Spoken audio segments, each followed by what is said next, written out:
Hello दोस्तों, आज हम CSS ट्रांजिशन सीखने वाले। और भाई ये इतना ज़बरदस्त टॉपिक है कि बिना इसके वेबसाइट की एनिमेशन से अधूरी लगती है। सोचो कोई बटन दबाती है अचानक से रंग बदल दे एकदम झटके में। बिल्कुल ऐसा नहीं करना है, हमें स्मूथ और स्टाइलिश बनाना है जैसे हीरो की एंट्री होती है। तो दोस्तों CSS ट्रांजिशन क्या है?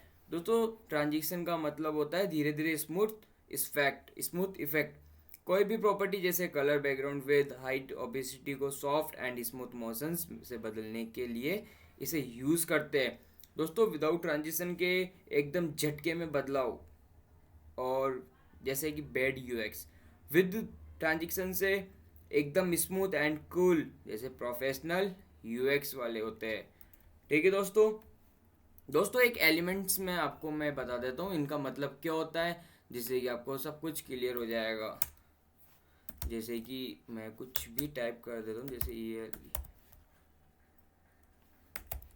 एलिमेंट्स डॉट लगा देते हैं। दोस्तों मैंने यहाँ पे कोई क्लास नहीं ली है, बस मैंने आपको बताने के लिए यहाँ पे कुछ यूज़ कर रहा हूँ। जैसे कि एक प्रॉपर्टी होती है, प्रॉपर्टी और ड्यूरेशन। ड्यूरेशन ड्यूरेशन के बाद टाइमिंग फंक्शन एंड डेली। तो दोस्तों आपको मैं ऐसे ही समझा देता हूँ, जैसे कि एक चलो टाइप ही कर लेता हूँ। हाँ तो दोस्तों ये चार चार एलिमेंट्स होते हैं, जैसे कि property, duration, timing function and delay. दोस्तों इसका मतलब आपको पहले समझाना होगा। जैसे कि प्रॉपर्टी कौन सी प्रॉपर्टी एनिमेट करती है, एग्जांपल में बैकग्राउंड कलर या फिर वेट या फिर एक्सेप्ट्रा एक्सेप्ट्रा। ड्यूरेशन एनिमेशन कितनी देर में पूरा होगा, जैसे कि एग्जांपल 1s, 0.5s, मतलब टाइमिंग। ड्यूरेशन का मतलब टाइमिंग फंक्शन। दोस्तों स्पीड कर्व कैसी होगी, जैसे एग्जांपल में is, liner, is in out, delay.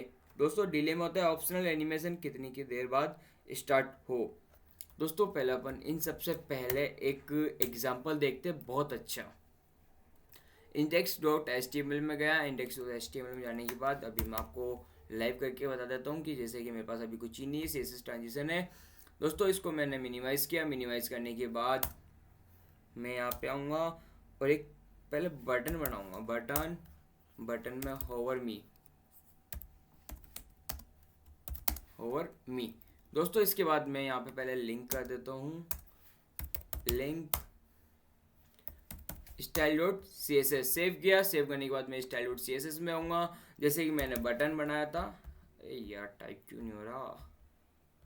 हाँ दोस्तों जैसे कि मैंने बटन बनाया था, बटन बनाने के बाद मैं इसमें पहले बैकग्राउंड कलर देना चाहता हूँ। जैसे कि पहले मैं आपको बटन बता देता हूँ, जैसे कि बटन मेरा कैसे आ रहा है। दोस्तों नॉर्मली मेरा बटन आ रहा है, ना इसमें कोई कलर है ना और कुछ है। दोस्तों इसको थोड़ा अपन डिजाइन करते हैं। जैसे कि CSS से बैकग्राउंड कलर ले लिया मैंने। बैकग्राउंड कलर में मैं ब्लू ब्लू टाइप करता हूँ। ब्लू करने के बाद मैं कलर वाइट ले लेता हूँ, जिससे कि वो शो हो जाए वाइट। कलर वाइट लेने के बाद मैं पैडिंग, दोस्तों इसके अंदर मैंने पैडिंग टॉप और लेफ्ट राइट से भी लेना चाहता हूँ। इसके बाद में फ़ॉन्ट साइज 20 पिक्सल। दोस्तों इसके बाद मैं बॉर्डर भी लेना चाहता हूँ, जो कि मैं नन करूँगा। जैसे कि ये ब्लैक ब्लैक बॉर्डर आपको शो हो रही होगी, ये देखो दोस्तों, ये ब्लैक ब्लैक बॉर्डर। दोस्तों इसको मैं बॉर्डर नन कर दूंगा, नन। ठीक है दोस्तों। इसके बाद मैं दोस्तों कर्सर पॉइंटर का मतलब मैं आपको बता देता हूँ पहले। जैसे कि मैं कर्सर यहाँ पे लेके जा रहा हूँ तो मेरा कर्सर कुछ भी मूव नहीं हो रहा। जैसे कि अब मैं कर्सर पॉइंटर लिखूंगा, कर्सर पॉइंटर पॉइंटर पॉइंटर। तो दोस्तों सेव किया और मैं आपको दिखाता हूँ जैसे कि मेरा कर्सर चेंज हो रहा है। दोस्तों कर्सर के बाद मैं ट्रांजिशन देना चाहता हूँ। इसके अंदर मैं बैकग्राउंड कलर,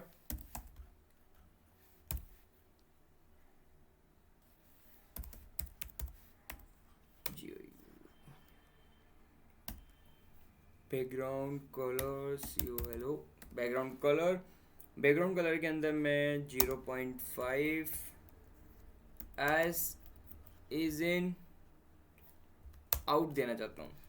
तो उसको मैं आपको इज इन इज ये इज लाइनर ये होते क्या है वो भी मैं आपको बिल्कुल तरीके से बताऊंगा।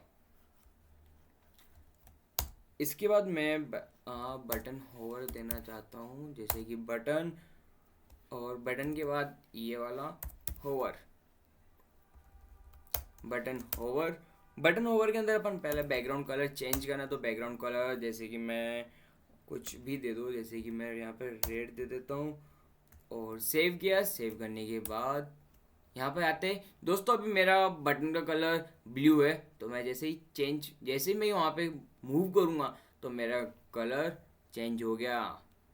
ये देखो दोस्तों, बिल्कुल स्मूथली, जैसे कि माउस पर बटन जाएगा ये ब्लू से रेड स्मूथली चेंज हो जाएगा। ठीक है दोस्तों, आपको समझ आ गया होगा। तो दोस्तों, ट्रांजिशन के डिफरेंट टाइमिंग फंक्शन सीएसएस में कई तरह के स्पीड कर्सर होते हैं जिनसे एनिमेशन अलग अलग फील देता है, जैसे कि लाइनर लीनियर कांस्टेंट स्पीड बिना ये दोस्तों इतना इम्पोर्टेंट नहीं है, लीनियर। ठीक है दोस्तों, सेकंड आता है इज। दोस्तों मैं आपको इन सबका मतलब बता देता हूँ, जैसे कि is in out, is in, और इज इन होता है, इज इन आउट होता है, इज होता है, और एक लीनियर होता है। दोस्तों लीनियर होता है कि कांस्टेंट स्पीड, ठीक है, बिना एक्सीलरेशन के, और इज सो मतलब इजी, ये स्लो स्टार्ट होता है, और fast middle so slow and होता है। दोस्तों इज क्या होता है, स्लो स्टार्ट होता है और फास्ट मिडल होता है, और एंड में होता है वो स्लो हो जाता है। ये वैसे सबसे ज़्यादा यूज़ करने वाला इज है। ठीक है दोस्तों, इसके बाद अपन इज इन आउट होता है slow start and so and, और इज आउट होता है फास्ट स्टार्ट फिर सो फिर स्लो। दोस्तों आपको सबको समझ आ जाएगा, जैसे कि मैं भी आपको एक एग्जांपल बताऊंगा तो आपको बिल्कुल क्लियर समझ में आ जाएगा। जैसे कि मैं एक बटन के नीचे मैं एक डिव बना लेता हूँ, डिव। इसके अंदर ना मैं कुछ आईडी दूंगा ना और कुछ दूंगा। डिव यहाँ पे मैं डिव टैग एक नॉर्मली लिया है, और डिव टैग लेने के बाद मैं विद और हाइट दे देता हूँ इसकी 100 पिक्सल, और हाइट भी मैं 100 पिक्सल टाइप कर देता हूँ। विद और हाइट के बाद मैं बैकग्राउंड कलर देना चाहता हूँ, बैकग्राउंड कलर आप इसमें जैसे कि मैं लाइट ब्लू अपन टाइप कर देते हैं, और जैसे कि इसमें ट्रांजिशन, इसमें मैं विद 2s मतलब 2 सेकेंड, और इज इन आउट। दोस्तों इसमें भी मैं इज इन आउट अप्लाई करूँगा, और जैसे कि मैं डिव होवर करूँगा, मतलब होवर,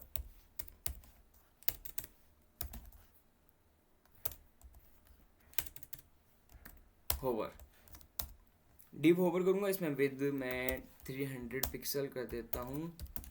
300 पिक्सल के बाद, और दोस्तों 300 पिक्सल इसलिए क्या है कि ये होवर करने के बाद स्मूथली विद इंक्रीज हो जाएगी। जैसे कि मैं इसके सेव करूँगा, सेव करने के बाद इस पर मैं क्लिक करूँगा, जैसे कि 300 पिक्सल ये यहाँ पे मूव हो गए, और जैसे ही मैं हटाऊँगा तो वो अपने आप ही आ गई। जैसे कि दोस्तों मैंने इज इन आउट का बताया था, slow start and slow and. देखो दोस्तों, स्लो स्टार्ट होती है एंड स्लो एंड होती है। और इज इन, यहाँ पे मैं आपको इज इन भी बता देता हूँ। सेव किया, सेव करने के बाद जैसे कि दोस्तों ये मिड में फास्ट हुई एंड लास्ट में स्लो हो गई, जैसे कि मिड में। ठीक है दोस्तों, इज इन के बाद एक इज भी आता है, इज सेव करूँगा, ये देखे दोस्तों फास्ट। ठीक है दोस्तों, आपको सबको समझ आ गया होगा। जैसे कि आप इसमें चेंज कर करके देखना, तब आपको बिल्कुल क्लियरली समझ में आ जाएगा। दोस्तों best example image zoom hover effect. दोस्तों सबसे बेस्ट एग्जांपल मैं आपको आज बताता हूँ, सबसे बेस्ट। यहाँ पे गया मैं, यहाँ पे जाने के बाद एक मैं डिव टैग लूँगा, जिसमें कि मैं डॉट इमेज कंटेनर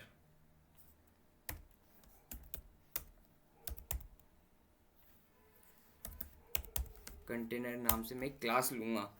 क्लास लेने के बाद मैंने इमेज आप सबको लगाना सिखाया था, जैसे कि मेरे पास अभी एक इमेज पड़ी है, डाउनलोड करके इसको अप्लाई करना। अप्लाई करने के बाद मैं स्टाइल डॉट CSS में जाऊँगा, और CSS में जाने के बाद एक बार दोस्तों मैं उसकी क्लास कॉपी करके आ जाता हूँ, जिससे कि स्पेलिंग मिस्टेक ना हो। सेव किया, Ctrl V किया। दोस्तों इसके अंदर अपन पहले क्या क्या लगाएंगे, जैसे कि मैं विद लगा देता हूँ, विद 300 पिक्सल बहुत है, और overflow hidden,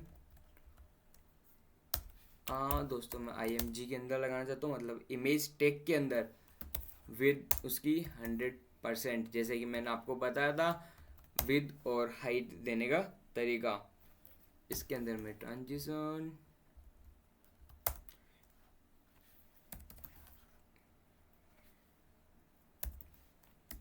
transform 0.5s ease in out, और मैं अब image content, image IMG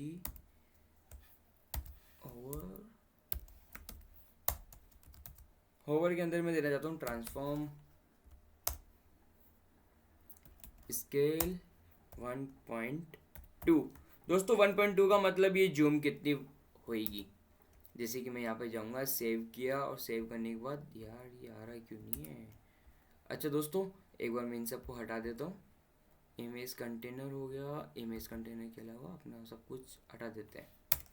save किया, सेव करने के बाद index.html में आऊँगा, इसको भी मैं कमेंट कर देता हूँ। सेव किया, सेव करने के बाद मैं जैसे दोस्तों आप देख रहे होंगे कि मेरी ये देखो कितनी अच्छी तरीके से स्मूथ हो रही है, मतलब जूम हो रही है, जूम इन जूम आउट हो रही है। दोस्तों अगर मैं style.css में जाके ओवरफ्लो हिडन को हटा देता हूँ, तो दोस्तों अब आपको खुद को पता लग जाएगा कि कैसे जूम हो रही होगी। जैसे कि दोस्तों ये पूरा एरिया कवर कर रही है, ठीक है, और सॉरी, और ओवरफ्लो हिडन मैं अप्लाई करूँगा, तो ओवरफ्लो अप्लाई करने के बाद बस ये एक बॉक्स के अंदर ही जूम हो रही है, ठीक है दोस्तों। आज हमने सीखा ट्रांजिशन क्या होता है, बेसिक सिंटेक्स और properties, different timing function, is linear, is in out, colour with image zoom के एग्जांपल्स, और नेक्स्ट वीडियो में हम देखेंगे CSS ट्रांसफॉर्म। तो मस्ती से सीखते रहो और सब्सक्राइब करना मत भूलना, वरना कोड में बग्स घुस जाएंगे। थैंक यू दोस्तों।